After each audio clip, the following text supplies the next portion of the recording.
دعا ہے جس کے بارے میں حضور نے فرمایا الدعاء مخ العبادہ، یہ عبادت کا جوہر ہے۔ الدعاء هو العبادہ، دعا ہی تو اصل عبادت، یہ دعا ہی تو ہمیں میسر نہیں ہے۔ 17 رکعتیں پڑھنی ہے ہم نے عشاء کی، لیکن اللہ کے ساتھ کوئی لوگ نہیں لگی، ادھر کی ادھر کی سوچیں آ رہی ہیں۔ 17 رکعتیں پڑھی ہو یا 7 پڑھی ہوں 10 پڑھی ہوں، آپ کو اجر ملے گا، لیکن آپ کو دعا نصیب۔ دعا کب ہوتی ہے؟ بقول اقبال، یہ جو میرے اندر ہے فائنائٹ ایگو، انائے صغیر، انا میں، یہ چھوٹی سی انا ہے، اس انائے کبیر، اس انائے کبیر کے لیے سب سے بڑی جو مظہر آیت ہے قرآن مجید میں وہ سورہ طٰہٰ، اننی انا اللہ لا الہ الا انا، میں ہوں وہ اللہ جس کے سوا کوئی الہ اننی انا اللہ لا الہ الا انا، یہ ہے فاعبدنی واقم الصلاۃ علیہ، یہ انائے کبیر ہے۔ انفائنائٹ ایگو، اللہ لذکر انا، اور یہ چھوٹی سی انا ہے، انا میں۔ جب یہ انائے صغیر انائے کبیر کے روبرو آتی ہم کلام کو، یہ ہے دعا۔ اگر یہ جاگی نہیں، بیدار ہوئی نہیں، ہم کلام ہوئی نہیں، تو یہ دعا تو حاصل ہے۔ مخ عبادت جو ہے، جوہر عبادت کا حاصل نہیں ہوا۔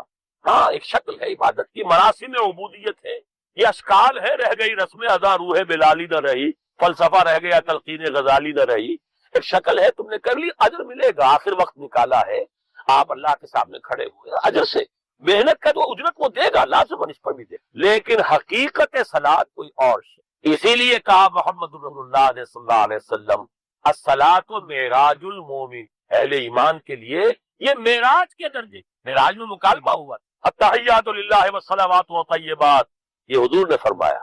السلام علیکم ایھا النبی ورحمۃ اللہ وبرکاتہ، کس نے کہا؟ اللہ نے فرمایا۔ السلام علینا وعلی عباد اللہ الصالحین، حضور نے فرمایا اس سلامتی میں تمام اللہ کے نیک بندوں کو شامل کر رہا ہوں، سلامتی مجھ پر بھی ہو اور تمام اللہ۔ یہ مکالمہ ہے، مخاطبہ ہے۔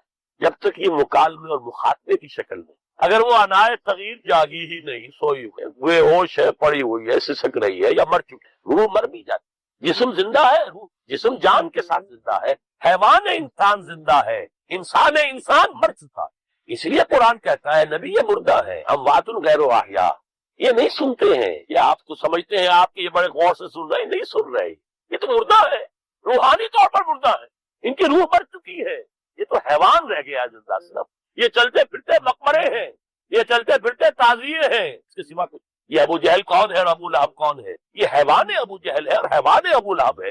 ظاہر بات ہے کہ آنکھ تو کتے کی بھی ہے اور بلی کی بھی ہے، اور کان کتے کے بھی ہے، بلی کے بھی ہے۔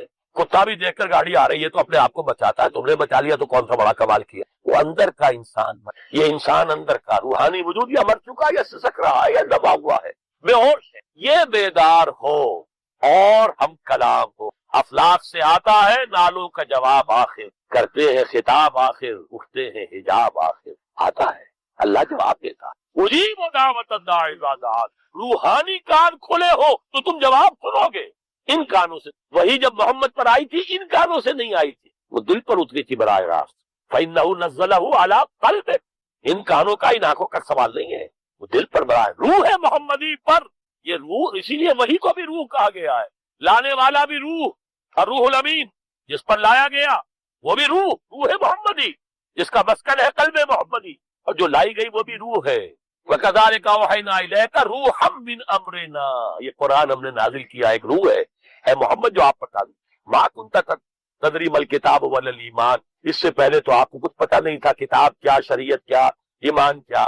وَلَٰكِنْ جَعَلْنَاهُ نُورًا، ہم نے اس قرآن کو نور بنا کر آپ پر اتارا ہے، یہ ہے، اس کے لیے ہے اصل رشد۔ اب آخری لفظ آیا رشد، یہ گویا کہ جو مختلف الفاظ ہیں قرآن میں، کامیاب، فائز، اولئک هم الفائزون، ٹھیک ہے، فوز، کامیابی تک پہنچنے والا، اولئک هم المفلحون، یہ ایک اور لفظ ہے، لیکن راشدون یہ چوٹی، اسی لیے صحابہ کے لیے آیا اولئک هم الراشد سورہ الحجرات میں۔ اسی لیے انسانوں میں سے نبیوں کے بعد سب سے اونچے چوٹی کے انسان ابو بکر، عمر، عثمان، علی، ان کے لیے آیا خلفاء الراشد، علیکم سنتی وسنت الخلفاء الراشدین المہدیین۔ یہ رشد تک پہنچنا ہے تو یہ کام ہے، اور یہ ہے اصل حاصل صیام و قیام رمضان کا۔ اولئک هم الراشدون، اللہم ربنا اجعلنا منہم، اللہم ربنا اجعلنا منہم، اللہم ربنا اجعلنا۔ ما خلق جو اللہ نے پیدا کیا ہے اس کے شر سے میں اسی کی پناہ میں آ رہا ہوں۔ اس حقیقت کو اب میں اس وقت حوالہ نہیں دے سکتا، غالباً صاحب روح المعانی نے اس کو حقیقت بڑی تفصیل سے بیان کیا ہے، کیونکہ میں اس طرح کے تفصیلی نوٹ نہیں لے سکا جو بھی میں نے دیکھی ہے، یعنی پروا روی میں جو تفاسیر دیکھی ہیں ان میں سے ایک تفسیر میں یہ بات موجود ہے۔ میرا ذہن پہلے بھی اس کے اوپر جازم تھا، من شر ما خلق، کہ در حقیقت مخلوق من حیث ہوا مخلوق جو بھی ہے مخلوق ہونے کے اعتبار سے اپنے اندر شر کا ایک پہلو لیے ہوئے ہے، اس لیے کہ وہ محدود ہے۔ اکبر الہ آبادی کا ایک بڑا پیارا شعر ہے، بہت پیارا شعر ہے، اور بڑے فلسفیانہ اشعار بھی ان کے ہیں، بڑے عارفانہ اشعار بھی ہیں۔ وہ تو اصل میں عام طور پر سمجھے جاتے ہیں صرف اپنے مزاحیہ اور ظریفانہ کلام کے اعتبار سے، وہ ان کی پہچان بن گئی ہے، ورنہ بڑے عارفانہ اور فلسفیانہ یہ بھی اشعار آپ کو مل جائیں گے۔